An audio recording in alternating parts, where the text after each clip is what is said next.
All right. Good evening, USA, International, Canada, Long Island, aka Strong Island, plus the five spots of Brooklyn, Bronx, Manhattan, Staten Island, and Queens. This is your man G Money Stacks, aka the Gregonator, creator, YouTuber, host with the most, misunderstood lonely nomad, unstoppable independent podcaster, and rookie podcaster of Laurelton, Queens, New York. And you're rocking and hanging and listening to the let me just start off with a drum roll, man. Hold on. Let me just start off with a drum roll. Sorry about that. Hold on.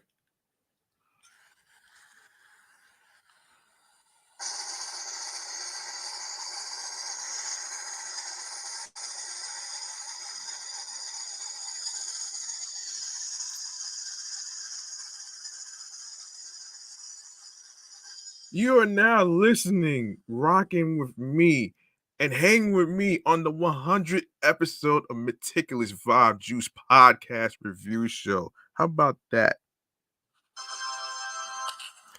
Yeah, we made it to the 100th episode finally. This is very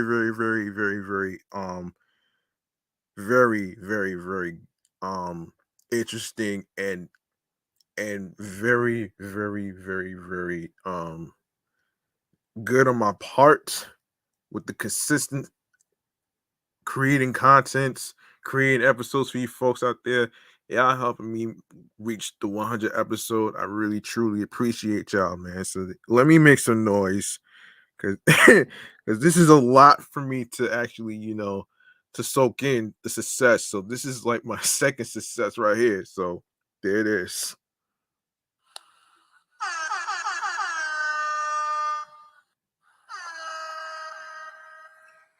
Yeah, man. And speaking of success, man, today's episode is all about Awkafina. And and of course we got some even though even though it is the end of November of Hip Hop History Month, but we're still gonna do more Hip Hop History Month every month, man. It doesn't matter if it's 1 month, we're gonna do it all. So you know what I mean. So so speaking of which, if you are um new to the YouTube universe and you miss any previous episodes whatsoever, don't worry. Everything is already uploaded and posted to the YouTube channel page along with the artistry and platforms, which I will take care of at the end of the show. So in the meantime, go ahead and grab that subscribe button on the YouTube channel page of Meticulous Vibe Juice Podcast and tap the noti bell so you can be reminded when the show goes in the air via live stream.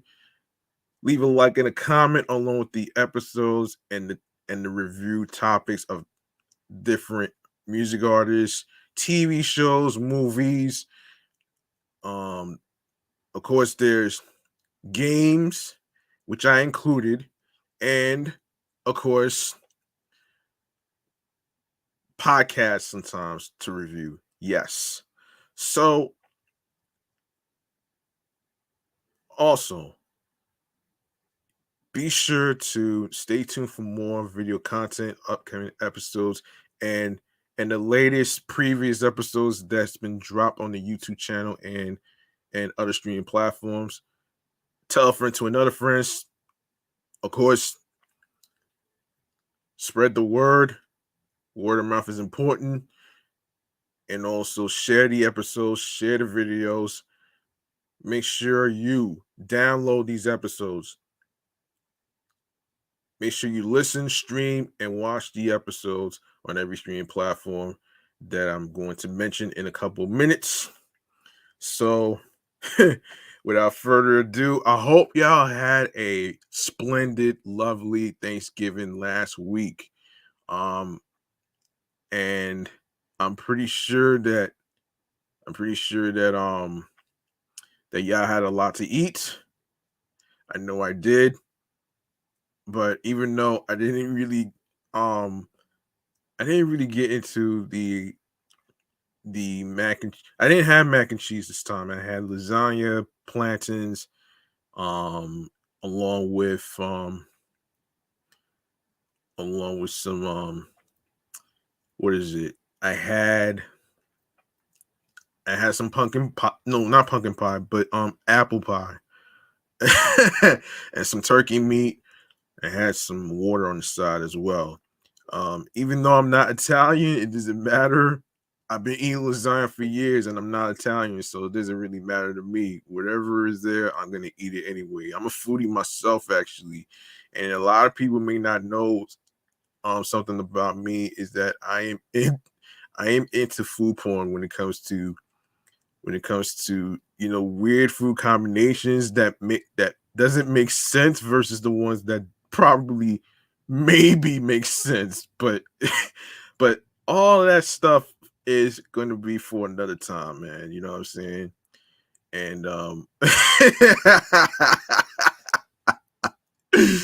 oh man, hey man, listen, we got a jam-packed show for you today, man. and and of course and and I know it's the end of November. Everybody's gearing up for December in terms of Christmas shopping. I know I'm ready to do a little Christmas shopping myself. I just gotta save up in order for me to, because I need to commit into upgrading to a new phone anyway. And I haven't done that for the past couple of months since a cousin of mine actually came to visit over the summer. I didn't get a chance to do it because I was in Long Island with him, along with the two nieces that I didn't even know about, which is pretty crazy. And I I was like, yo, whoever thought that I was gonna have nieces, man? And I didn't even know about this until he informed me. I was like, wow. Because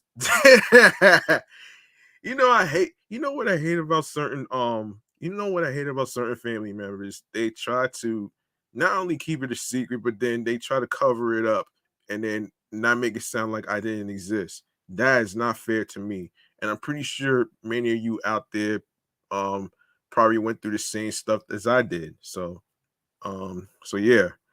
Um so yeah. So without further ado, let's get into some music Kool-Aid. And because we're doing Hip Hop History Month, not just in November, but we're doing it in every single month. So let's get into the history of Coogee rap real quick. Um, we're gonna get into that right there. So grab your drinks and whatever drink you got in your refrigerator and take a sip of this music Kool-Aid segment right here. Um, all right, let's do it.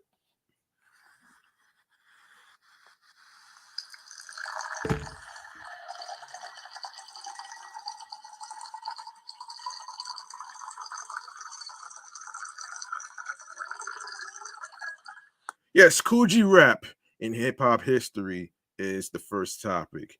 All right, let's do this. All right, so hip hop history, Coogee rap, and DJ Polo dropped their third and final album, Live and Let Die 20 Live and Let Die 29 years ago. Wow. So on this date in 1993, legendary Corona Queens crime rhyme King Coogee Rap and his longtime partner DJ Polo dropped their third and final album together, Live and Let Die, on the Juice Crew's famous Cold Chillin' Records imprint.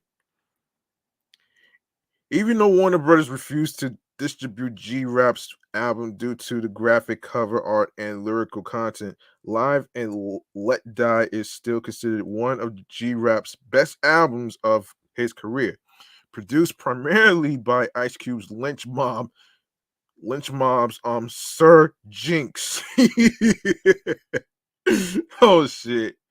The production had a constant West Coast feel, which was saturated with criminal content or gangster rap during the early to mid 90s. From robbing his Italian mob plug on the run to killing a drug partner who was delinquent in money owed Ill Street Blues. L- Um Live and Let Die focused on the intricacies of criminal life. The ups and downs, yes. The original 17-track album also featured a classic track called Two to the Head, featuring Ice Cube, Bushwick Bill, and Scarface. The 2008 bonus disc features several remixes of On the Run and Ill Street Blues.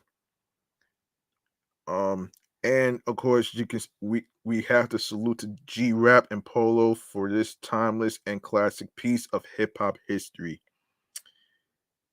Another um another particular person in hip hop history to talk about is RZA from the group Wu-Tang Clan. So the solo LP Bobby Digital and Stereo 24 was released 24 years ago. Okay. So on this day in hip hop history in 1998, the leader of the world renowned Wu-Tang Clan released his first solo album, Bobby Digital and Stereo. This project came late in RZA's career after the success of the Wu-Tang Clan had been plentiful, serving as a soundtrack to an unreleased black exploitation martial arts film by RZA titled Bobby Digital, The Digital Bullet. The project featured a new experimental sound that was not like the usual edgy street vibe that Wu-Tang solidified in the game. The album went gold, selling 500,000 copies by 1999 and received mixed reviews from music critics. For this album, RZA utilized a different production and vocal style. Instead of the sample heavy beats that made his production popular throughout the 90s on fellow Wu-Tang Clan members' projects. This project was composed of mostly keyboard driven sounds, which Bob Digi eloquently called the digital orchestra. The inspiration for this album came from RZA's love for comic books and yearning to live out his childhood dream of becoming a superhero in the projects. The lyrics of the project follow a loose storyline of RZA's endeavors as Bobby Digital. His goal as Bobby Digital was to enlighten the people of the project to the poisons of the hood that surrounded them every day. He created Bobby Digital to person person personify his wild and crazy life before his musical success, because during the growth of the Wu-Tang Clan, RZA became a musical hermit and spent the majority of his time perfecting his craft and not out enjoying the spoils of his lifestyle. Bobby Digital served as a sort of cathartic alter ego through whom RZA could unleash a side of himself that had laid dormant during his rise to fame and search for enlightenment. All right, so let's see. Let's see. What else? In hip hop history. Oh, wait a minute here. Wait a minute here. Let's talk about Nas's history. Who recently dropped the Nostradamus 23 years ago. On this date in 1999, Queensbridge King Nas released his fourth full length LP, full length studio LP entitled Nostradamus on the Ill Will Columbia imprint. The 15-track album was due to be released as a follow-up to his previous I Am LP, but due to bootlegging, Nas added additional recorded songs specifically for this project. With singles such as Project Windows featuring the legendary Ron Isley uh, from the Isley Brothers, of course, and the crossover single You Owe Me featuring Genuine. The album was certified platinum by the RIAA within a month of its release. Production from the likes of Timbaland, Mobb Deep's Havoc, Premier, and Dame Green.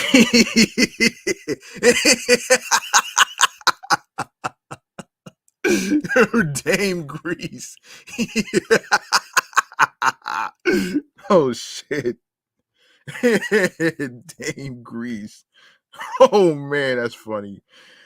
This album appealed to the streets. Oh man. Salute to Nas for this valuable piece of hip hop history.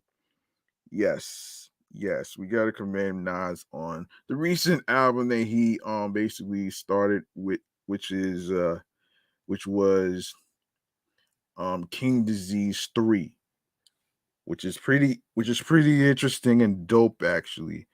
Um I have to really say this is just oh man, this is kind of crazy though, man. It's crazy and how this year is coming to an end. So it's just one of those things. It's just one of those things that as people in different career fields have, different paths of being successful. It's not just being a people pleaser. It's more than just being a people pleaser in society. It's more than that.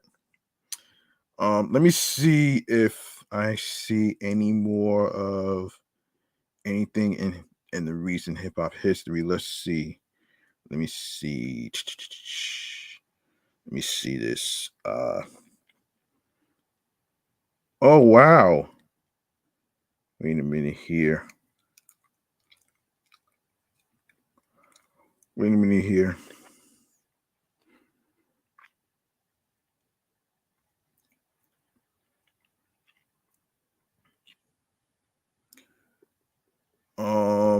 Let's take a look at another hip hop history in regards to. Hold on a minute here.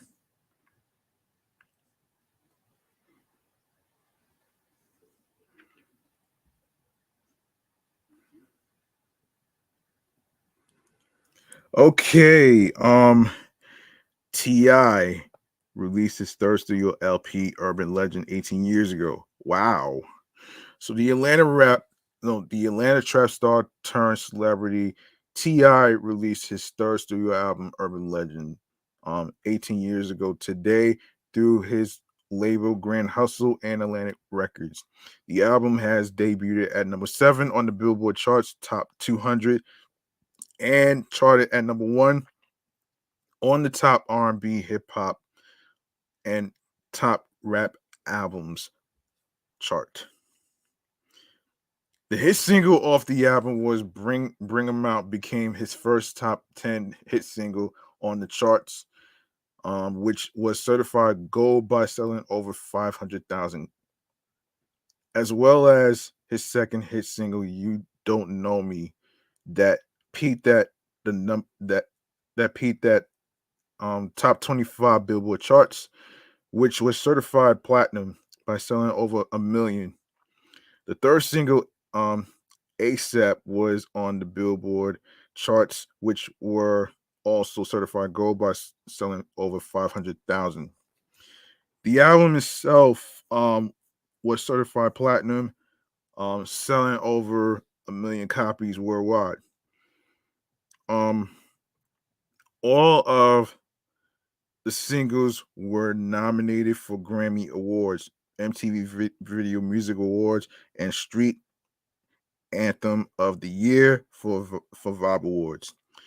Peep the video Bring 'Em Out, in which sampled the he sampled from the Jay-Z single What More Can I Say? Hmm. All right. So in other in other musical aid related stuff, we need to get into Aquafina. Yes. Yeah, we need to get into Aquafina. First, salute to Nas, Ti, Coogee Rap, and RZA for being part of hip hop history.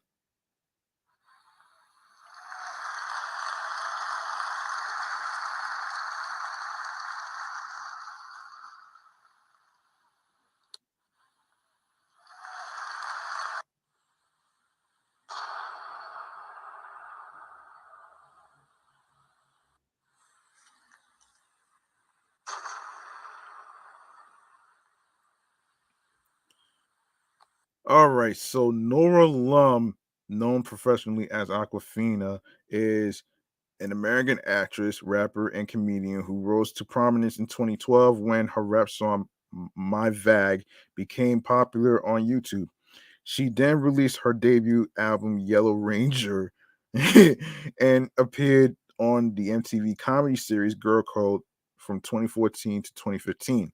Her second album, In Fun In Fina We Trust, In Fina We Trust, we was released in 2018. She played supporting roles in the comedy film Neighbors 2, Sorority Rising, Ocean's 8, Crazy Rich Asians, and Jumanji: The Next Level. All right, so let's see. Let's see. Awkafina played a leading role in the comedy drama film The Farewell, for which she received critical acclaim and won the Golden Globe for Best Actress in a motion picture, comedy, or musical, becoming the first woman of Asian descent to win a Golden Globe in any lead actress film category, and additionally won the Satellite Award for Best Actress and was nominated for the BAFTA Rising Star Award and the Critics' Choice Movie Award for Best Actress. Awkafina is co-creator, writer, and executive producer of the Comedy Central series Awkafina is Nora from Queens, um, in which she stars as a fictionalized version of herself. She then appeared in Swan Song, voiced Sisu and Raya and the Last Dragon, and Miss Tarantula. Miss Tarantula. Oh wow.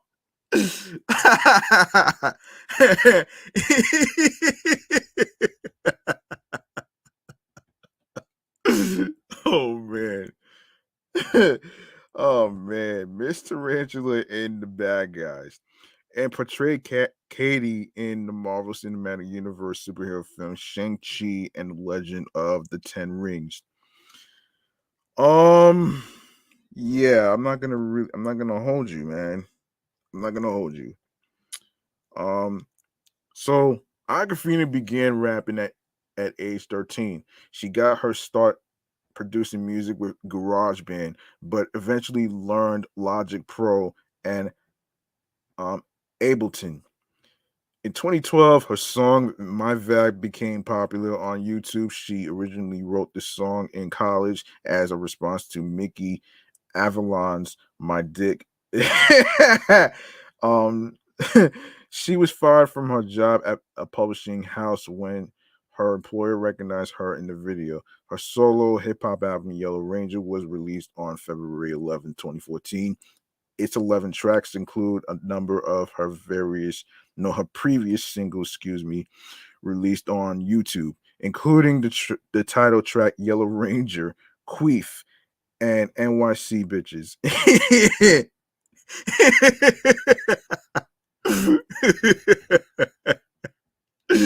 Oh man. In 2014, Aquafina appeared in 6 episodes of the third and fourth seasons of Girl Code. In 2015, she co-hosted its spinoff Girl Code Live on MTV. In 2016, she collaborated with comedian Margaret Cho on Green Tea, a song that pokes fun at Asian stereotypes.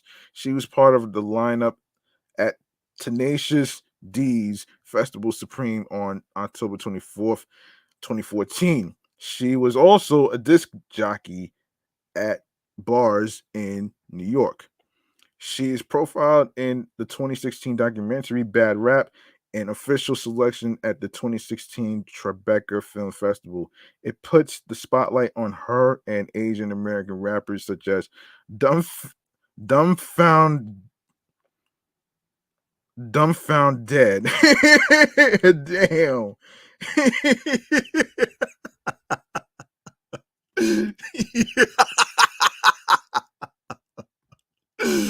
Oh shit. Rex Stizzy and lyrics. Oh my gosh, man. She released a 7-track EP in Fina We Trust on June 8th, 2018. It won the 2019 A2 I Am Libera Award for Best Hip Hop Rap Album. Awkafina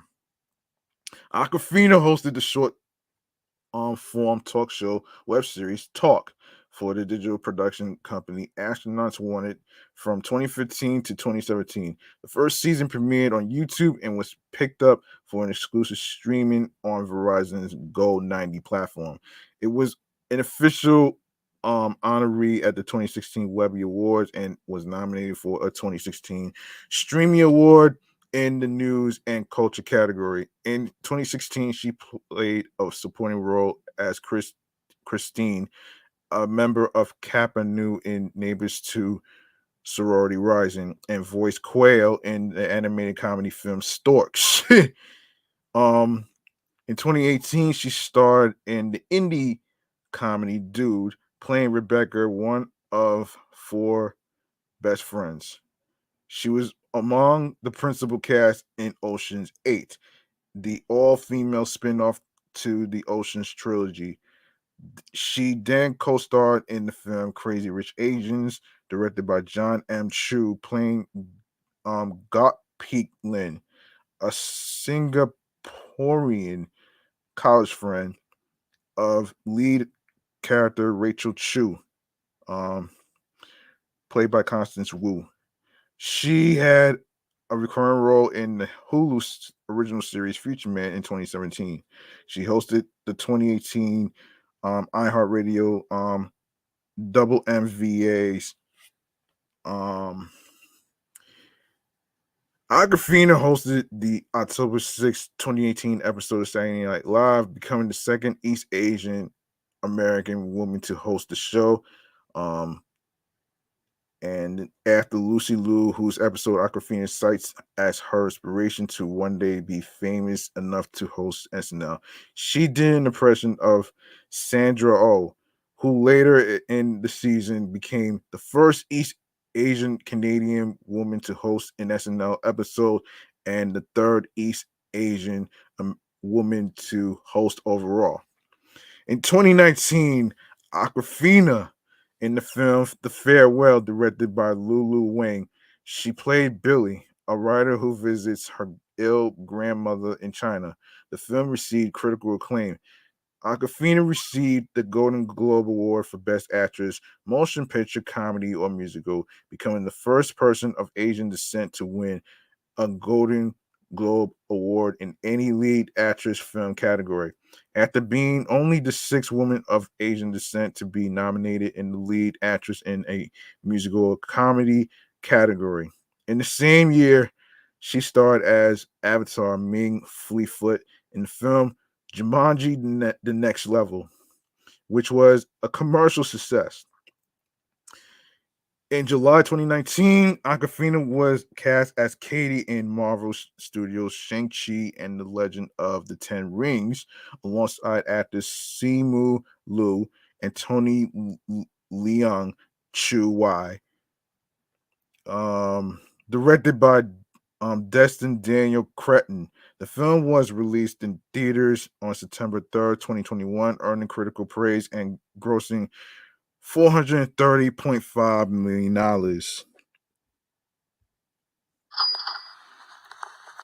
In August 2019, Disney announced that Awkafina would voice Sisu the dragon in the animated film Raya and the Last Dragon, which was released on March 5th, 2021. Awkafina improvised much of her dialogue for the film, drawing comparisons to Robin Williams' performance as the genie in Aladdin.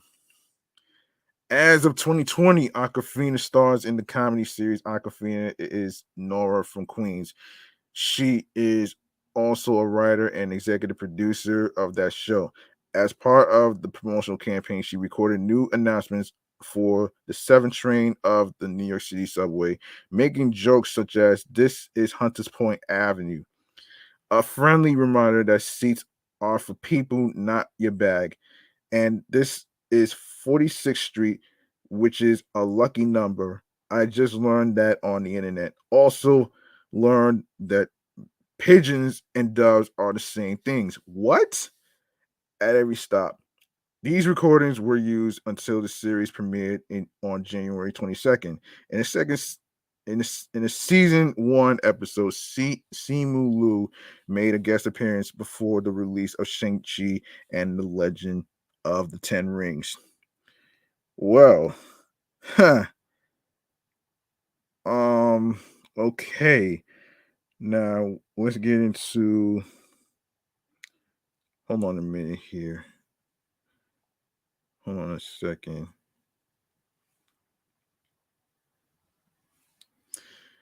Awkafina is Nora from Queens, or simply Nora from Queens. It's an American comedy television series. Hold on a second. We're gonna get to that in a sec. We'll get to that in a second. So actually, we're gonna have to switch gears on. Actually, we're gonna have to switch gears on that one. Let's go to her discography.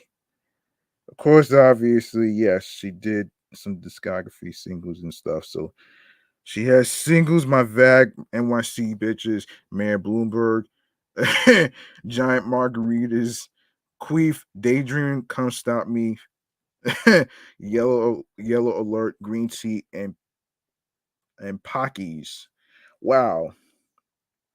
And Awkafina was honored as Corey Asian Media's female breakout of the year in 2017. For her performance in the comedy drama film The Farewell, she received the Golden Globe Award for Best Actress, Motion Picture Comedy or Musical, the Satellite Award for Best Actress, Motion Picture, Musical, or Comedy, and the Santa Barbara International Film Festival Virtual Show Award, among numerous other nominations. Alongside the film's ensemble, she was nominated for the Screen Actors Guild for Outstanding Performance by a Cast in a Motion Picture. Awkafina also received a nomination for BAFTA Rising Star Award. All right, we're gonna get into something different here. We're gonna get into something different here. Actually, let's see. Yeah, something different. All right, we're gonna get into, where is this? Mm. Yes, TV show checkouts right here, man. All right, let's do this.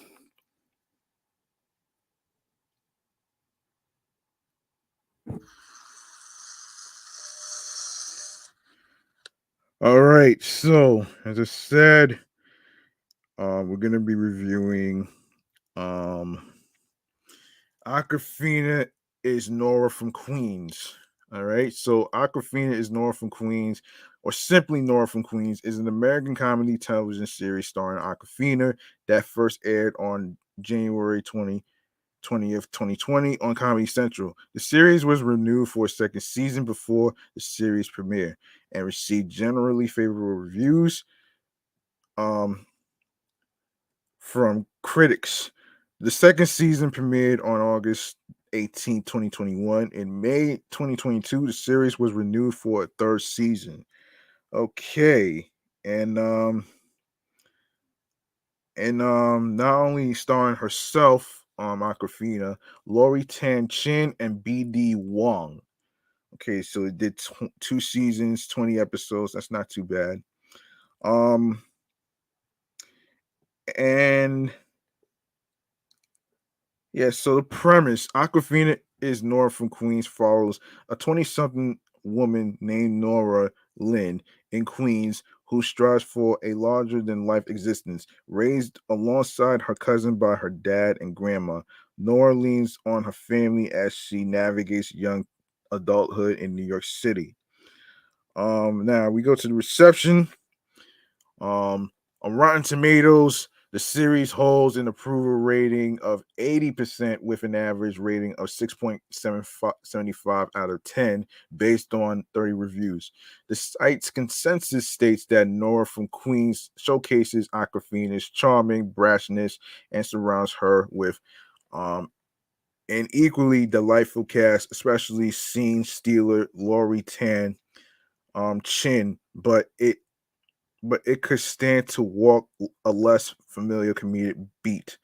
On Metacritic, it has a weighted average score of 66 out of 100 based on 19 critics, indicating generally favorable reviews. Linda Holmes of NPR states there's a lot of pressure on creators of color to be groundbreaking to sell their shows as both good and somehow ethically nutritious. Awkafina's place in that calculus is complicated by legitimate questions about her own treatment of cultural traditions she's not part of. But it's also fair to evaluate Awkafina is Nora from Queens as an entry in a line of single camera comedy series amplifying one distinctive sensibility. Of course, obviously includes Insecure, Louis, Chewing Gum, Broad City, and even Port Portlandia. And as part of that line, it holds up well. According to IMDb, Grandma and Chill is the highest rated episode of season one, followed by the season finale, China. The ratings of the series premiere obtained 0.49 million viewers, making it the highest rated um, season one premiere for Comedy Central since 2017. Several days later, Comedy Central announced that Aquafina is Nora from Queens amassed 3.8 million total viewers. 2.2 million came from the simulcast and replays of the episode, and 1.6 million came from YouTube views. On social media, the series ranked the first in the most social primetime cable company, no comedy, excuse me, of the night with 39,000 social interactions across Facebook, Twitter, and Instagram. The second season of the series saw a 20% increase on rating and 14% increase in share from the season one average. Okay. We got that covered. Yeah, we got that covered right there. Um yeah, yes, so yeah. All right, so yes. The second season of the series saw a 20% increase on rating and 14% in share from the season one average. All right, so yeah, wait. Now that I'm on here, now that I'm on here, um, now that I'm on here and stuff. Wait, wait. I'm gonna have to review. Wait a second. Wait a minute here. Wait a minute here. So there's wait. So we're gonna get into um. You know what? You know what though? Um, there's certain names that I'm not going to be able to pronounce, so I'm probably going to end up probably reviewing some of the filmography of what she did actually. So let's see. Wait a minute here. What? Oh, so this is pretty. All right, all right.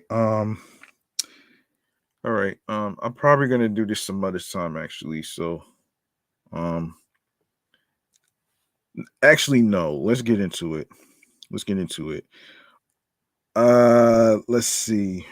What are the films? Let's see. Okay, so let's get into Storks, the one that she was in. So Storks is a 2016 American 3D computer animated series. So let's get into so Storks will be part of the the Chillax Man Cave Popcorn Lounge segment. So let's get into it right here.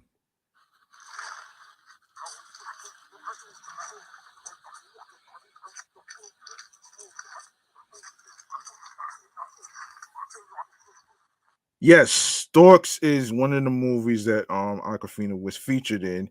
It's a 2016 American 3D computer animated adventure comedy film produced by the Warner Brothers Animation Group and distributed by Warner Brothers Pictures. It was directed by Nicholas Stoller and Doug Sweetland, written by Stoller and stars the voices of Andy Samberg, Katie Crown, Kelsey Grammer, who plays Dr. Bob in The Simpsons, and Jennifer Aniston, Ty Burrell, Keegan Michael Kay, Jordan Peele, Stephen Kramer, Glickman, and Danny Trejo. Oh wow! Wait, wait a minute here. I'm sorry. I'm sorry. I thought she was in it. Sorry about that. Anyway, um, anyway, I'm already in it anyway. So the film follows a hot shot package delivering Stork Jr. and his female human partner Tulip, working at the distribution center of an enormous online store, cornerstore.com, situated high in the mountains. After a boy sends a letter to the company, the two accidentally create a female baby using the funk baby factory the storks had formerly used in their original business of making and delivering babies. In order to protect the baby from the company's manager and ensure Junior's promotion to succeed him, the two set off on a journey to deliver the baby to the boy's family. After the Warner Brothers Animation Group was founded in January 2013, the project was announced with Sweetland attached to direct the film, while Stoller was hired by the studios to create and write the film. It was announced in April 2015 that Stoller and Sweetland would co-direct the film, while Stoller would produce the film alongside Brad Lewis. With the main cast were added. Michael and Jeff Donner composed the film's musical score. The animation was provided by Sony Pictures Imageworks. Storks premiered in Los Angeles on September 17, 2016, and was released 6 days later in 3D, IMAX, and conventional formats. The film received generally positive reviews from critics who praised the animation, humor, and voice acting, but criticized the screenplay. It earned $183 million worldwide against a $70 million budget. Sorry, wrong one. Wrong one.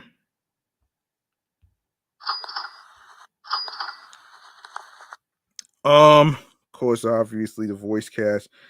Wait a second. Wait a minute. Wait a minute. Wait a minute. Where's hold on a minute here. Yeah, Aquafina is in the movie. She plays Quail. Yes. Yes, she's in it. Yes, she's in it. I'm not gonna really spoil this actually, man. So you're gonna have to see for yourself. Um and of course there's a soundtrack to this actually. And this is basically it's gonna be some track listings actually. I don't know who the artists are. Well, yeah, all tracks are written and performed by Jeff Donna and Michael Donna. Oh wow. Ah man, here are the track listings for the soundtrack. So Stork Mountain, Our New Phones, Boss, no Boss, Orphan Tulip.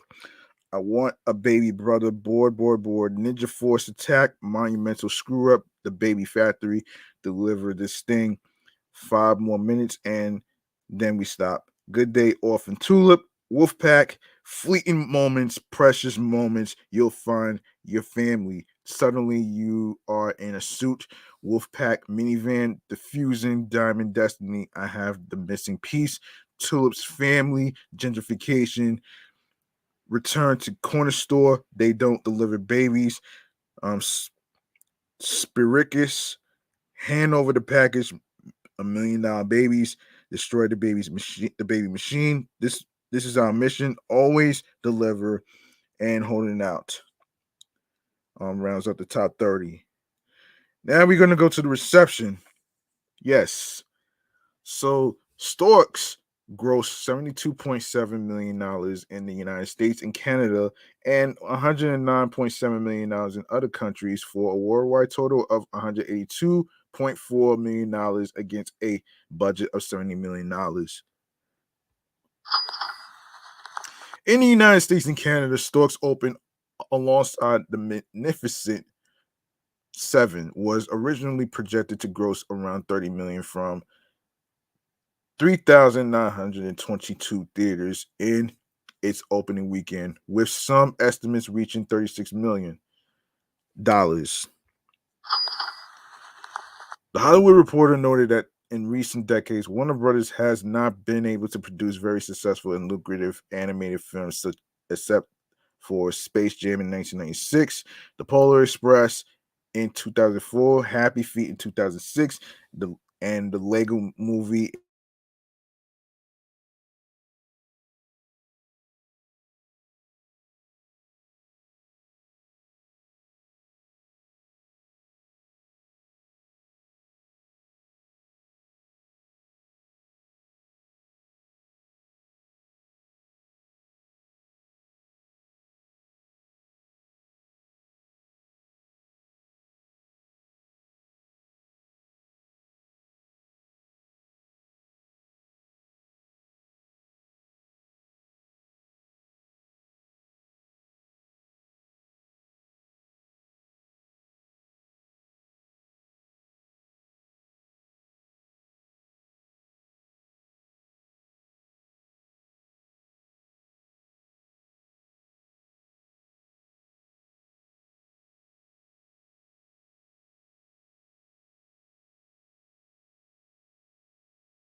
I'm sorry, folks. I had a little technical difficulty with my laptop. As far as anything, for some reason, the laptop just shut off.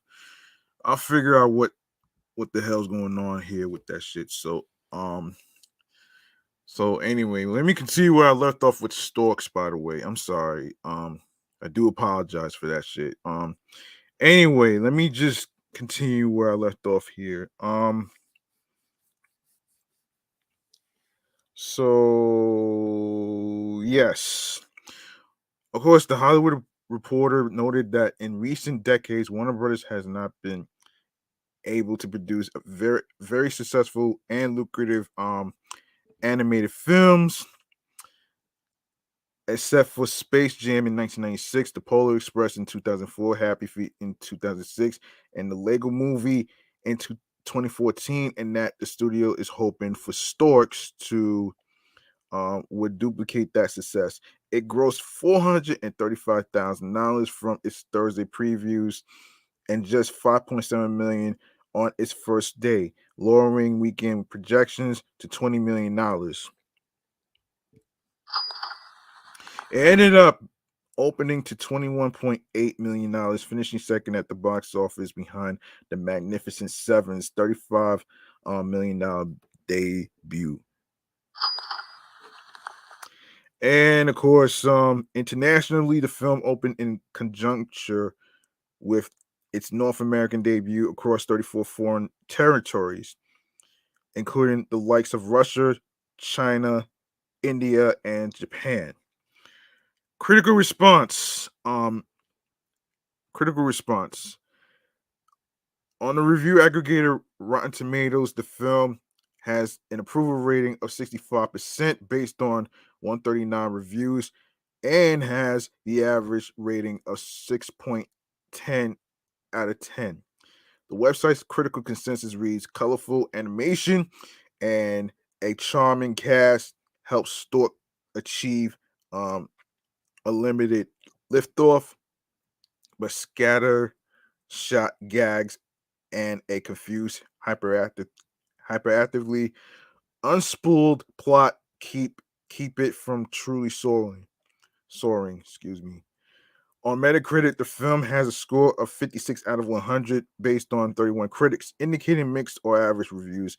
Audiences polled by Cinema Score gave the film an average grade of A minus on an A plus to a scale.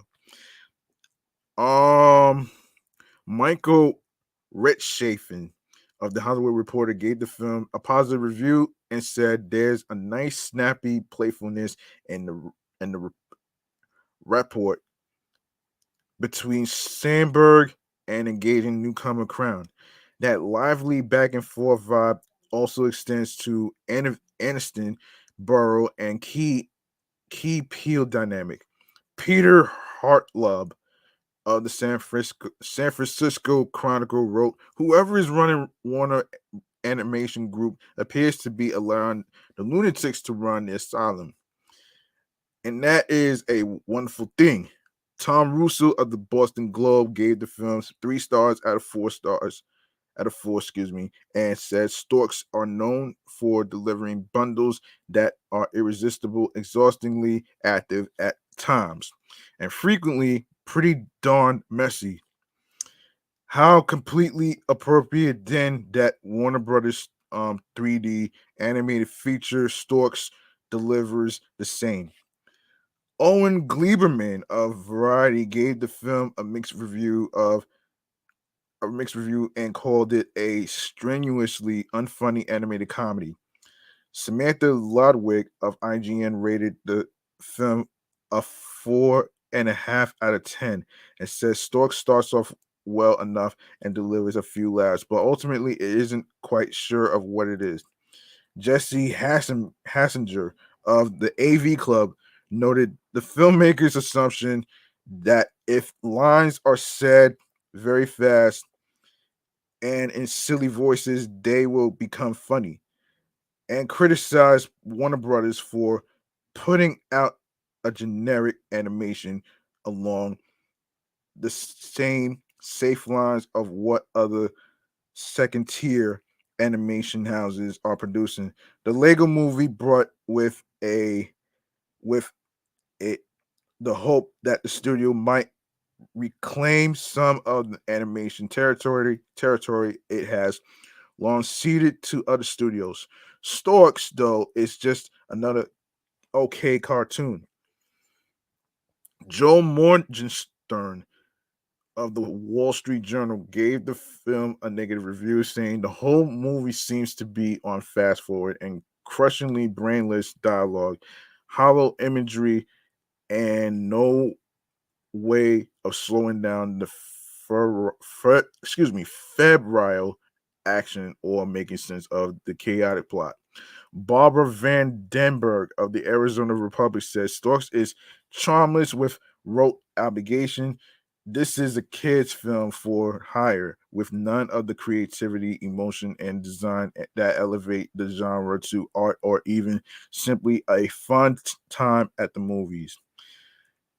However, um, Katie Crown uh, was, was nominated for Outstanding Achievement, Voice Acting, and an Animated Feature Production for the Annie Awards.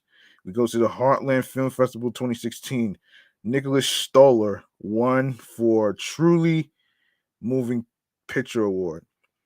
And also Michael Dana, also for Billy Lynn's Long Halftime Walk, won the award for Hollywood Film Composer Award for the Hollywood Film Awards. And of course, Storks got a nomination for Best Animated Feature for the Village Voice Film Poe. All right. Um, and as I said, I do apologize for my laptop turning off. I don't know what happened here, so I'm able to actually get back on the recording. So I'm just letting you know in advance because um because um because I don't want y'all to actually assume that I actually quit the recording, but I didn't quit the recording, so I just kept going. So so there you have it right there, folks. Let's see what else can we talk about here. All right, so all right, what else can we talk about here? In Awkafina and the TV series and stuff. Yeah, we did all that already. Um, yeah, musical his. All right, so let's get to. Hold on a minute. Hold on a minute here. Um, hold on a minute here. Where is Spy Hunter? I'm sorry. Okay, let's get into the review of Spy Hunter. Hold on a second. Hold on a second here. Um, let's get into it though. Um, okay. So, all right. So let's get into. All right. All right. So our next segment right here is for all the gamers out there, and this is pertaining to a game that came out years ago, and I remember watching my cousin play this game called Spy Hunter. So Spy Hunter will be part of our video games chamber segment. So let's get into it now.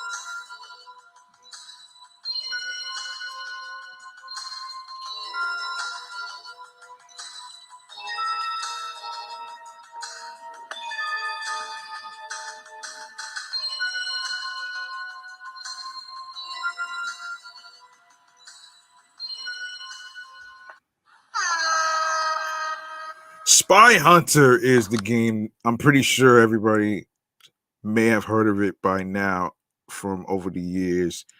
So let's get into it right about now. All right, so Spy Hunter is a vehicular combat game. It is a remake and sequel of the 1983 arcade game of the same, um, arcade game of the same name, first released for PlayStation 2 in 2001. It has since been ported to GameCube, Xbox, Game Boy Advance, Microsoft Windows, iOS, excuse me, OS X, and Tapwave Zodiac. In the game, the player drives the G6155 Interceptor, an advanced weaponized spy vehicle. Unlike the original's top-down view, the remake is played with a chase camera, similar to a racing game. Of course, obviously, yeah. So, for PlayStation 2, it was released September 24th, 2001, and October 19th, 2001. Um, North America and Europe. Um, of course, GameCube, North America, March 12th, 2002, Europe, June 28th, 2002. Xbox, North America, March 14th, 2002, Europe, June 28th, 2002, Game Boy Advance, 2002. Yes, Game Boy Advance, North America, May 14th, 2002, Europe, November 18th, 2002. Microsoft Windows and OS X, North America, May 30th, 2003. Zodiac, North America, October 2003. Yes, this is a vehicular combat single player multiplayer. All right, so yes, so all right, the gameplay. All right, so the game features variations of the Peter Gunn theme throughout the game, including menu screen and the main levels, as well as a variation with lyrics called the Spy Hunter theme by Saliva. Each mission, of which there are 14, including two training levels, has one objective and a number of secondary objectives. There is a range of objectives, though the gameplay is similar on every level. The player must drive along shooting enemy vehicles, avoiding civilians, and destroying set targets. Every mission must be completed within a time limit. Objectives are generally to destroy things like enemy weapons, um, equipment, and communications towers to avoid civilian casualties, to tag things with tracking devices, and so on. Although some objectives that are a little different include escaping from a warehouse using a trabant within a tight time limit, escorting and protecting allied vehicles, and even chasing and destroying a stolen interceptor vehicle.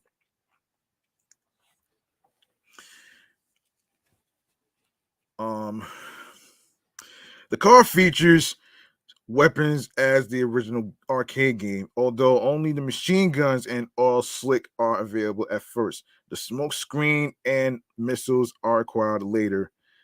Um, in this game, there are two types of missiles: unguided rockets and unguided missiles. The weapons include excuse me, tracking devices, not really a weapon, and a flamethrower, railgun, EMP launcher, IR scanner. Larger 20 millimeter guns and then 40 millimeter guns are unlocked as well. The weapons van also returns in this game and features some of the same enemies, including Switchblade, Plymouth Prowler, which has tire slashers, and the Road Lord Mac Superliner, which can't be destroyed with machine guns. The Interceptor has three modes: car, boat, and motorcycles. The third mode in is new to this game. The latter mode appearing when the interceptor's energy in a car or boat mode is critically low. The game also features a two-player mode where the player and a friend can race through any of the 14 missions after completing them in single player mode.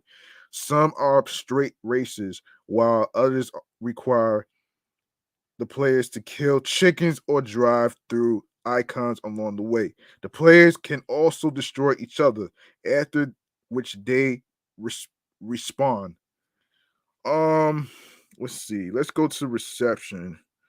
Let's go to reception. So actually, um, yeah, this is just so for those of you who may not know what the plot is, I'm pretty sure y'all probably played it already. I'll go over the plot with you. So the plot deals with Alex Sex, an F-15 pilot who was trained by the FBI as he tries to take down Nostra, an Israeli-based international company that produces food products, biochemicals, genetics, e-commerce, and children's software. Damon Curry, a man who believes himself to be the figure mentioned in several yeah, religions, is the founder and leader. To deal with him, the IES create a team called Spyhunter. Curry has reason to believe that it is the same person who stopped him in 1983, Spyhunter. Uh, when he was trying to launch his plan, he sends all he has after him. Curry's plan is to use four EMP weapons mounted on satellites dubbed the Fourth Horseman to stop all electricity in the world, then plans to rule. Oh my gosh.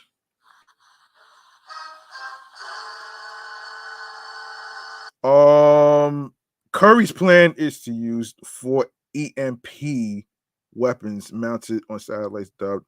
Yeah, I already read that part. Originally, Alec does light missions, mostly destruction of Nostra property, but Nostra hijacks the weapons van and an interceptor, and Alec is forced to destroy it. Eventually, the G6155 interceptor receives an upgrade to the G6155 Interceptor 2, complete with an EMP launcher scanner and a shorter turbo lag time. Nostra Nostra's schemes become more dangerous, and Alec finds himself returning to most of the previous Nostra bases for more intense missions, such as destroying weapons of mass destruction.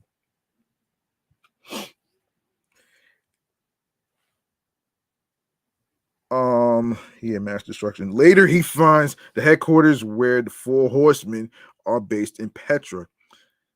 After a hard fought battle, the Four Horsemen are defused and explode while Alec escapes on the Interceptor 2, following a parachute dive from the cliffside base and landing safely on the ground.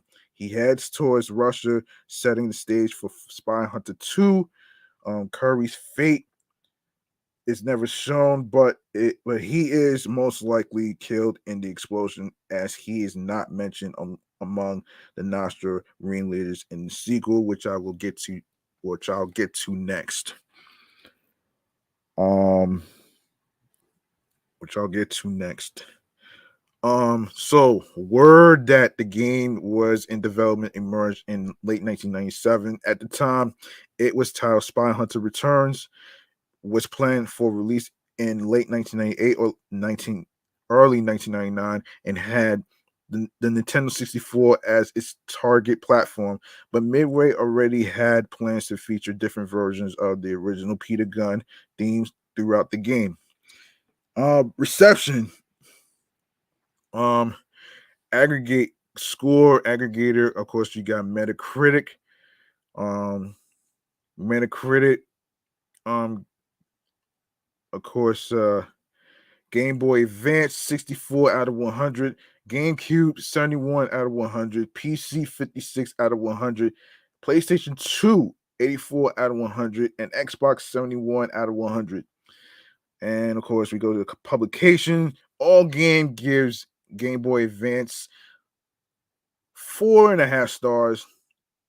PlayStation 2, 4.5 stars. Edge for PlayStation 2 gives a 6 out of 10. Electronic Gaming Monthly gives PlayStation 2 8.17 out of 10. Xbox 8 out of 10. Game Informer, Game Boy Advance 7.5 out of 10. GameCube 7.5 out of 10. And PlayStation 2 8.5 out of 10. Xbox 7.75 out of 10. Game Pro, 3 stars for Game Boy Advance. GameCube 5.5 stars. PlayStation 2 4 stars, and also Xbox 4 stars as well. That's for Game Pro. Now Game Revolution gives it a B. GameSpot 62.10 for Game Boy Advance. GameCube 6.7 out of 10. PC 5.8 out of 10. PlayStation 2 7.8 out of 10. 6.7 out of 10 for Xbox. Game Zone gives it 7.2 out of 10, 7.8 out of 10, 6 points. Of course, Game Boy Advance 7.2 out of 10, GameCube 7.8 out of 10, for PC 7.6 out of 10, PlayStation 2 8.9 out of 10, and Xbox 7 out of 10. Next Generation gives it 4 stars for PlayStation 2. Nintendo Power 3.2 out of 5. Game Boy Advance 2.9 out of 5 for GameCube. Official US PlayStation Magazine gives it 5.5 stars. Official Xbox Magazine gives Xbox 8.1 out of 10. PC Gamer gives it 51 for PC. Maxim gives it 8 out of 10 for PlayStation 2. By July 2006, the PlayStation 2 version of Spyhunter had sold 900,000 copies and earned $25 million in the United States.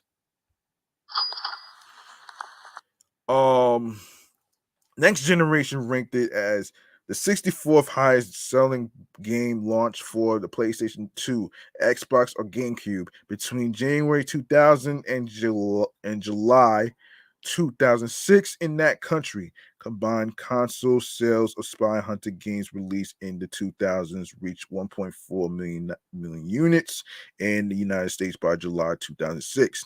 The PlayStation 2 version received favorable reviews, while the rest of the console versions received mixed or average reviews.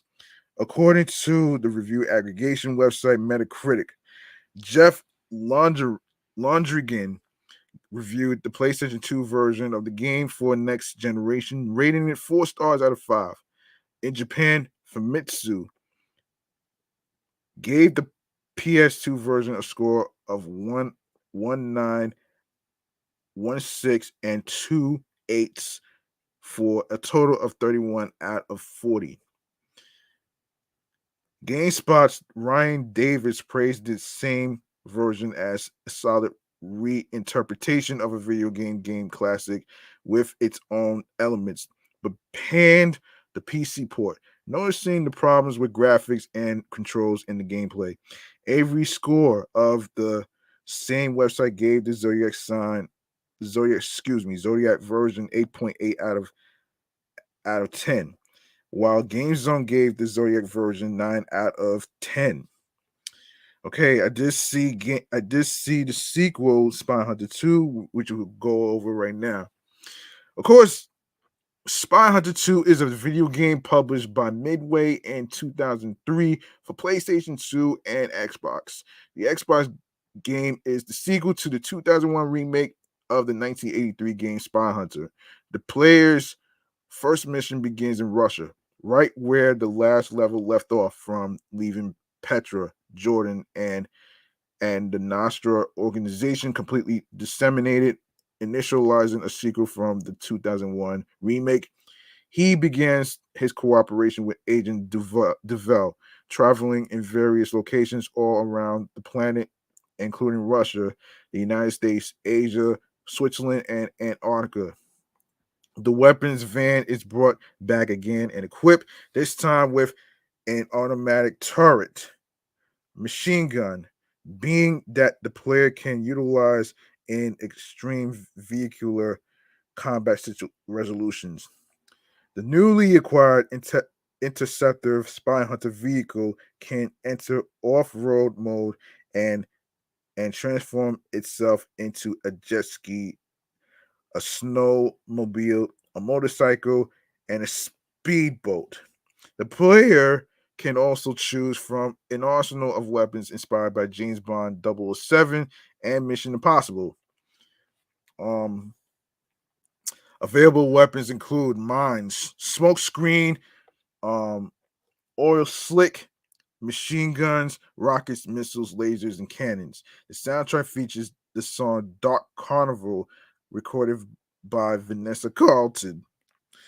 So North America for PlayStation 2 came out November 24th, 2003. Europe, March 5th, 2004. Xbox North America, December 3rd, 2003. Europe, March 5th, 2004.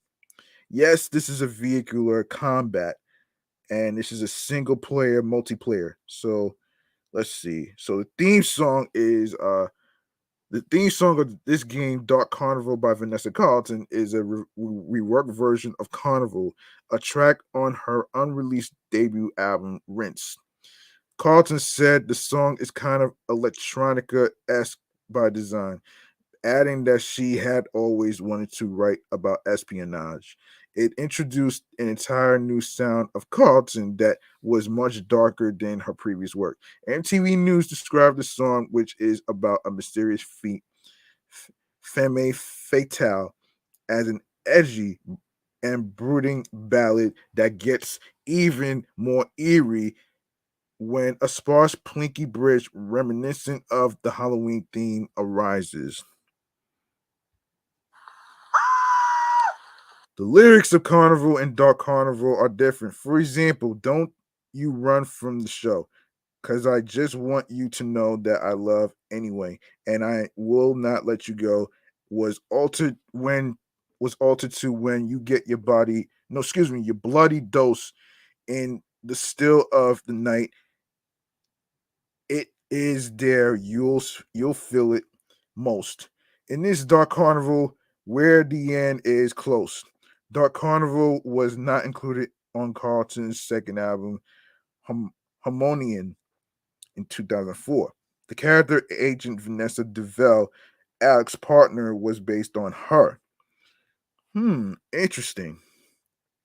Interesting.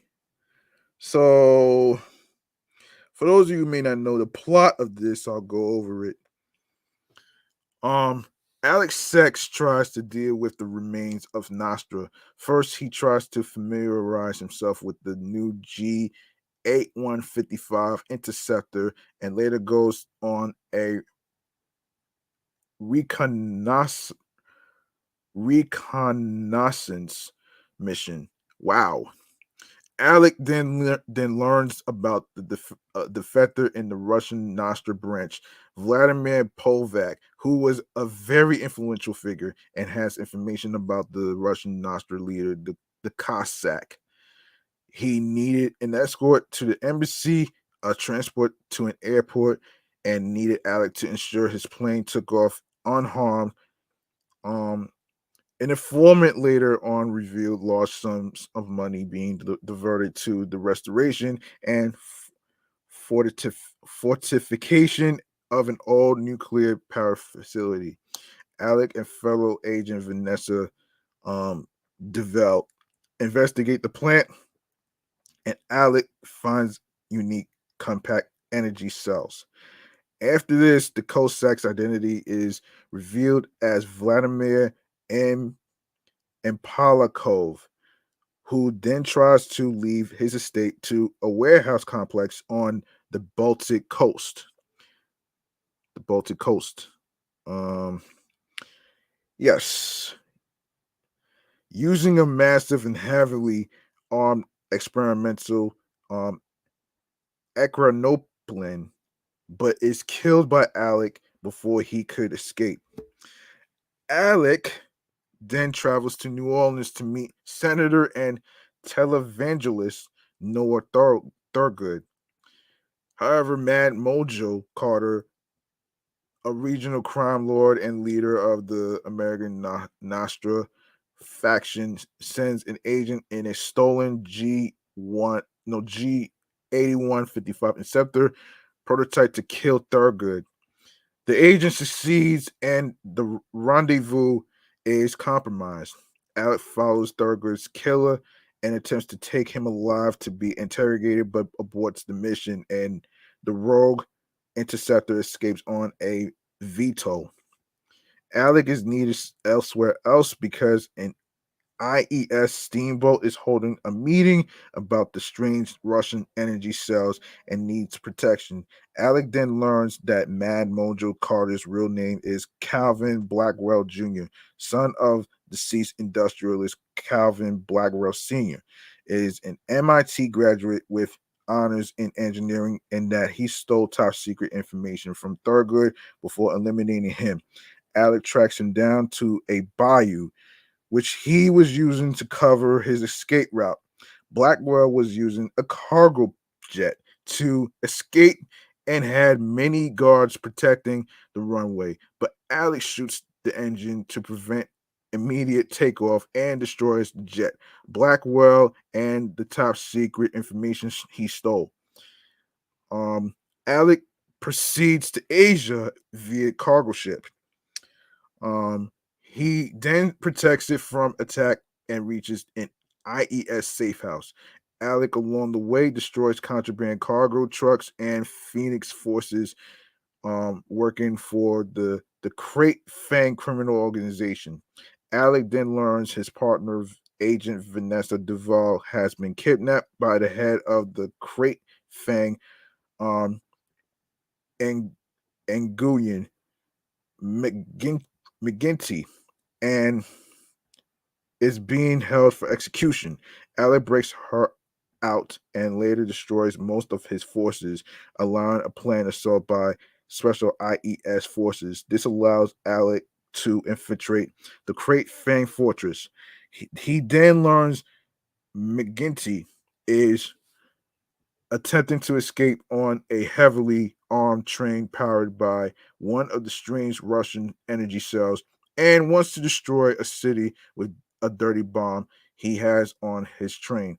Alec destroys the train and kills McGinty. Oh, damn. Damn. Um, yeah. They then move to the Alps, where Alec finds a rogue interceptor prototype similar to the one from New Orleans. The rogue interceptor prototype was stolen by Leland Chevrolet, the leader of a La Rouge crime syndicate, Swiss Nostra. Alec finds Chevry and kills him for the data in his vehicle.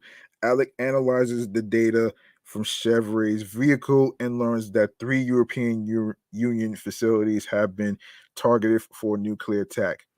Alec finds and destroys the mobile missile platforms. Alec then heads to a castle owned by the Ararat Society with Agent Duval. Based on information from the stolen car. Alec then discovers that Thurgood is alive, and the leader, Thurgood, escapes to the Antarctic, where he has created a mobile research facility that is also an arc and mobile city, and plans to flood the world by using the unique compact energy cells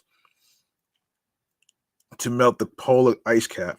With Impala Cove, Blackwell, McGinty, and Chevrolet gone, he goes ahead with the plans so he and select others rule what's left. Alec destroys the Ark, and he and Agent DeVal are ordered to their next mission in Los Angeles. Okay, so Metacritic gives PlayStation 2 57 out of 100, Xbox 57 out of 100. Electric Gaming Monthly gives PlayStation 2 5 out of 10, Xbox gives it 5 out of 10 as well. Game Informer 6 out of 10, and the same goes with the Xbox 6 out of 10. GamePro gives it 4.5 stars. Game Revolution gives it a D, and a D for PlayStation 2 and Xbox. Damn. GameSpot 5.8 out of 10. Xbox 6 out of 10. GameSpy 3 stars for PlayStation 2, Xbox 3 stars. GameZone gives it 6.7 out of 10, 7 out of 10 for Xbox. No, hold on. For PlayStation 2 and Xbox. All right. IGN gives PlayStation 2 7 out of 10, and the same goes with Xbox 7 out of 10. Official US PlayStation Magazine gives PlayStation 2 3 stars. Official Xbox Magazine gives the Xbox 6 out of 10.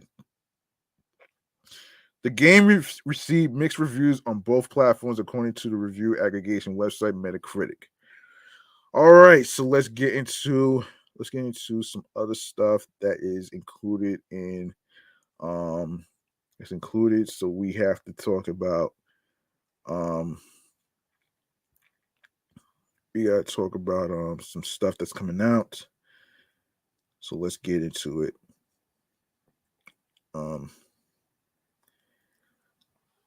Let's get into it though. Let me see. All right, so let's get into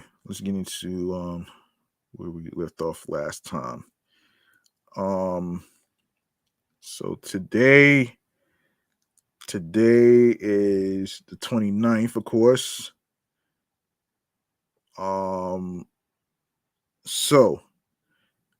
the 29th. So we have Last Days of Lazarus, PlayStation 5, comes out today. Sable, November 29th. Soccer Story, PlayStation 5. Soccer Story, PlayStation 5, Xbox Series, PlayStation 4, Xbox One, Nintendo Switch, PC, comes out today. The Night Witch for PlayStation 5, Xbox Series, PlayStation 4, Xbox One, Switch, and PC. Also comes out today. Tomorrow. Today is the 30th. Oh shit. Yes, today's the 30th, actually. I'm sorry. Front Mission First Remake Nintendo Switch comes out today. Gundam Evolution, PlayStation 5, Xbox Series, PlayStation 4, Xbox One, November 30th. Warhammer 40,000 Dark Tide for PC comes out today as well. And tomorrow, Encryption for Nintendo Switch. Also coming out tomorrow is The Walking Dead Saints and Sinners Chapter 2 Retribution. That's for Quest, PlayStation VR. Not sure what that is. Marvel's Midnight Suns, PlayStation 5, Xbox Series, and PC, December the 2nd. That's a Friday. Also coming out on Friday, December the 2nd, is Need for Speed Unbound for PlayStation 5, Xbox Series, and PC. Resident Evil Village Winter's expansion, Nintendo Switch, December the 2nd.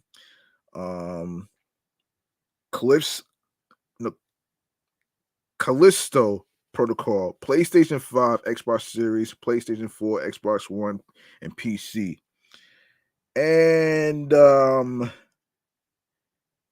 yeah, I'm gonna go over the rest of this actually.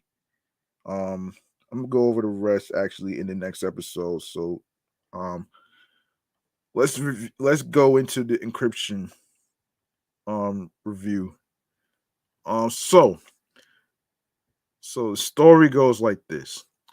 You wake up in a dark cabin chained to a worn table. A mysterious man sits on the other side of the room. You can't see the details of his face through the darkness, but his crazed eyes pierce the shadows. Something under your belly lurches as he invites you to play a card game. Why does that remind me of the Saw movies? The rules seem simple. You summon creatures to attack your opponent's army of foes, and you win the first few hands. Still, you can't shake the anxiety of what might happen if no, when you lose. You play on the eyes on the other side of the table, slowly burning a hole in your stomach. Encryption is an incredible tone piece that taps into horror themes while telling an engaging and ever, ever evolving mystery. While those horror elements are important to the narrative, there are also just a backdrop to this adventure. I love Encryption's moody atmosphere, but I also appreciate that it doesn't force any jump scares on the player, making it a fairly approachable horror experience. All right, before I continue this, let me just remind people you can make a charitable donation to support this show right here and along with my other shows of my podcast that I do. You can donate to my cash app, which is G Money Stacks 555. That's $ capital G, lowercase MONEY, capital S, lowercase TACKZ 555. Once again, it's not about breaking the bank, it's all about doing the best you can on whatever amount of money you are comfortable with, and and what you desire will be appreciated. And you can make a 5-star rating and review on Podchaser, along with Podfriend, and along with Apple Podcasts and Spotify. With a 5-star rating will be appreciated as well. Anyway, now that I got that out the way, let's continue. Okay.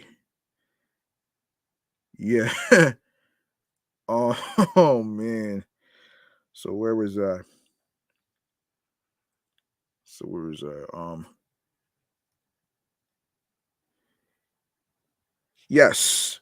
At the center of the adventure is a robust card combat system that has you summoning creatures into lanes on the battlefield. Your creatures deal damage to the critters on the opposite side of their lanes, and ultimately directly to your opponent. The basic setup should be familiar to fans of games like um um Hearthstone and the Magic the Gathering. But encryption puts several fun twists on the formula that kept me coming back for more. For starters, some creatures require a sacrifice to enter battle. This means that when you want to summon a powerful creature like a bear, you have to kill several beasts that you already put on the field. I like the push pull of trying to get your strongest creatures into the fray without thinning your ranks too much. Encryption's deck building system is also much deeper than it first appears. Um, for example, some creatures can be summoned into battle only if you have a certain number of bones required through fallen allies. This allowed me to turn my defeats into victories, even if all my creatures were wiped from the board. I often felt like uh, I had an ace up up my sleeve or could tap into another strategy to turn the tide in my favor. As you continue to take down opponents, you move along with a game board and enter random events. Um, a lot titles like Slay the Spire. Some encounters give you new cards, buff existing cards, or grant additional tools to use in combat, such as a fan that blows your creatures to fly over their opponents' heads. You also have the chance to affix sigils to your cards that offer unique powers, such as the ability to transform into stronger creatures over time or attack multiple lanes at once. These elements give encryption's card system a unique flavor, and I love experimenting with my deck to find new card synergies or create brand new cards that almost felt overpowered. Between card battles, you can stand up from the table and explore your cabin. This space is full of locked drawers and other puzzle boxes. Solving these adventure game-like mysteries earns you new cards and brings you one step closer to unraveling encryption's larger mysteries. You eventually reach some startling revelations about who you are and why you are trapped in this cabin. But the less I say about those revelations, the better. However, encryption successfully flipped my expectations multiple times before the journey was over, and I couldn't wait to see its satisfying narrative conclusion. Encryption is an oddly of the best order. It's a horror game that isn't aggressively trying to scare you.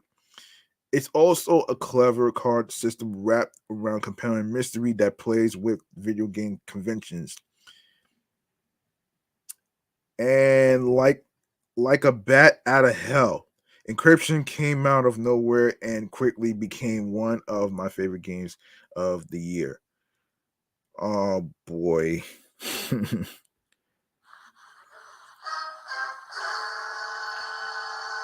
Let's go over the concept of the game actually. So, a horror themed deck building experience that evolves in unexpected ways the more you play. Now, the graphics, Encryption's lo fi art style and dark atmosphere sends chills up your spine. Um, the sound, a moody soundtrack helps sell the horror theme, but it's subtle and largely unmemorable. Ooh. The card system. Okay, so playability. The card system has clearly defined rules, so playing cards is simple. Building an overpowered deck is highly rewarding. Entertainment. The card combat is engaging, and the larger narrative elements make encryption incredibly hard to put down. And the replay is moderately high. And there you have it. There you have it, folks. These are the reviews of the games that we just gone over, especially Spyhunter and and of course Awkafina. Yes. And Awkafina, of course. Uh so um yeah, so let's see how much time we got here.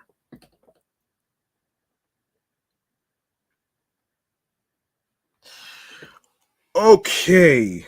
I think I'm actually call it a day actually. So let's get into let's get into it right here. So um I'm pretty sure that you were able to get an idea on today's episode. And I hope y'all folks enjoy it, and I hope y'all continue to listen. I'm going to be posting some stuff from what I saw on Anchor, probably either today or tomorrow for Meticulous Vibe Juice podcast. So just you wait. Um so yeah. And the very last thing we're gonna go into for the night is um stream choices on the go, man. Let's get into it right about now. This is where I inform you folks out there that's actually trying to find something to listen to, as far as like the the episodes and all that other stuff. So we're gonna get into it right about now. Let's let's get it. Hold on a second. Hold on a minute. Hold on a minute. Yeah, let's get it. All right, so you like what you heard in today's episode or any previous episodes whatsoever, listen, all you need to do is show some love by following Meticulous Vibe Juice Podcast on Instagram alongside with my other show, Excellent Fun Vibrant Talks Podcast, alongside um with episode with the episodes that I just previously dropped. And of course, my number one show, Off the Meat Rat Chains New York podcast. I will be dropping episode 219 today. Since today is Wednesday, I am going to be dropping that. And also be sure to follow your homie right here, G Money Stacks, at G Money Stacks 555 in Queens, New York. Turn on your notifications so you can know when each episode is going to be dropping. I am going to actually inform people where you can actually listen to the podcast episodes and stuff. As you go into the link in bio of the podcast show page where it says Linktree/Meticulous Vibe Juice Podcast, you're going to see a whole list of audio streaming platforms and including visual as well. And also you can leave a voice message on anchor.fm/Meticulous Vibe Juice Pod. All right. So you can do that right there. And yeah, you can do that right there. And speaking of Anchor, man, we're gonna get into it right now. So yes. Yes, Anchor, Audible, Audacity, Amazon Music, Breaker, Castbox, FM, Deezer, Listen Notes, Moon FM Podcast, Player FM, Pocket Cast, Podfriend, Podo Polo, Podorama, Podcast Index, Podcast Addict, Podchaser, Podverse, Reason FM, Spotify, Stitcher, TuneIn Radio, Google Podcasts, and be sure to listen to Meticulous Vibe Juice Podcast review show episodes on Radio Public and alongside with iHeartRadio, their number one app for music, radio, and podcast. And you don't need a credit card or a debit card to download iHeartRadio and the other apps. It's free. And make sure you follow this show and along with my other shows, Excellent Fun Vibrant Talks podcast, the Sports Edition show, and of course, Off the Meat Rat Chains New York podcast. That's also on iHeartRadio as well. And of course, last but not least, make sure you grab that subscribe button for me on the Meticulous Vibe Juice podcast YouTube channel page. Of course, click on the noni bell so you can be reminded when the show goes in the air via live stream. Leave a like and a comment along with the episodes and the reviewable topics of music artists, movies, TV shows, games, and of course a little bit of podcasts to review. And stay tuned for more video content, upcoming episodes, previous episodes, in case you missed any of the episodes, everything's uploaded to the YouTube channel page along with the previous episodes. That's also on there as well, so don't worry. And also, you want to be sure to listen, stream, and watch these episodes. Download these episodes, share the episodes, share the videos. Especially the most important thing is to tell a friend to another friend by spreading the word. Word of mouth is important.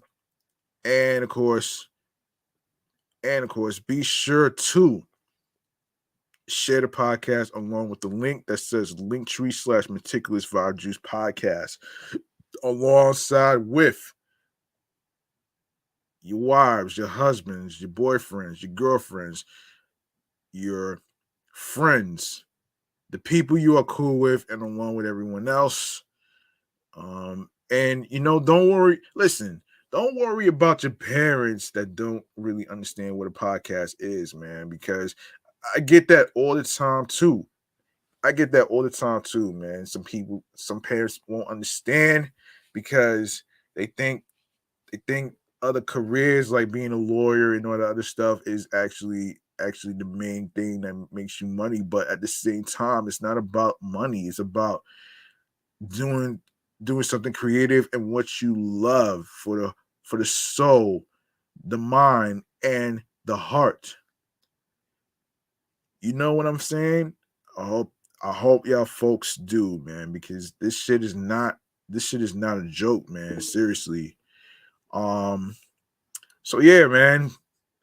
I think that's gonna do it for me. And of course, tune in next time on Meticulous Vibe Juice Podcast Review Show, where I actually talk about the people who are going to be reviewed in let me see the next time. So the next time will be around hang on a minute. Yeah, so the next time in the next episode, it's going to be Strong Islanders, the hip hop artists that were born and raised in Strong Island. So let's see. So let me just let you know what's gonna be reviewed in the next episode. Just give me a second. Um, give me a second here. Let's see.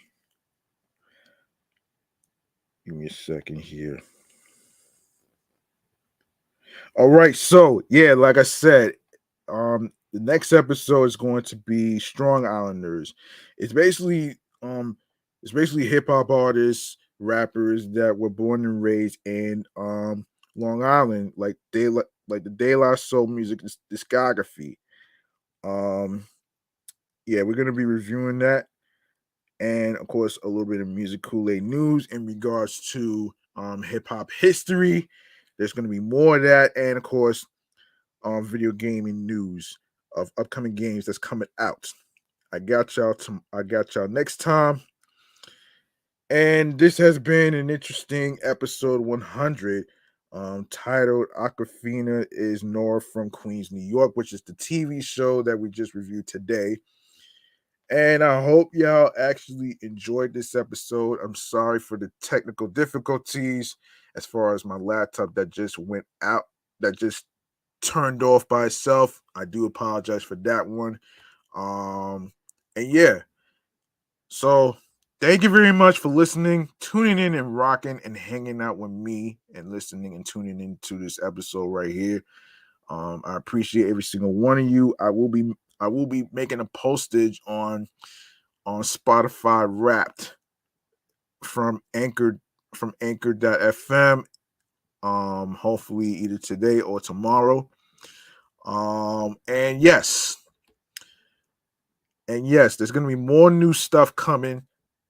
Stay tuned. I'm G Money Stacks. I'm your man, G Money Stacks. Thank you. I love every single one of you, especially from international, especially Canada, especially USA, Strong Island, aka Long Island, and of course the 5 boroughs of Brooklyn, Bronx, Manhattan, Staten Island, and Queens. Thank you so much. Peace and one love.